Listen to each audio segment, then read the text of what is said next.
बिस्मिल्लाहिर्रहमानिर्रहीम। अस्सलाम वालेकुम। मेरी सहेली ने मुझे घर दावत पर बुलाया था। वहाँ उसी के शौहर ने मेरी इज्जत लूट ली। मेरी दोस्त ने बात दबाने के लिए अपने शौहर से मेरा निकाह कर दिया। अब उसका शौहर रोज़ मेरे कमरे में आता। मैं अपनी दोस्त को पुकारती पर वो मेरी मदद न करती। कुछ दिन गुजरे कि मैं हामिला हो गई। ये सुनते ही दोस्त ने फ़ौरन किसी को कॉल की और बोली काम हो गया, और मुझे खींचती स्टोर में ले गई। मुझे टेबल पर लिटाकर बांध दिया। मैं समझ गई मेरे साथ कुछ गलत होगा। जब ही मैंने कुरान की एक आयत पढ़ते अल्लाह से मदद मांगी और आंखें बंद कर लीं। फिर कुछ दोस्तें ऐसी होती हैं ना कि जिनको हमारा पूरा ख़ानदान जानता है।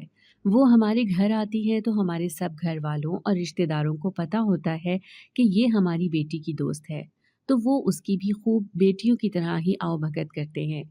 नाज़नीन भी मेरी ऐसी ही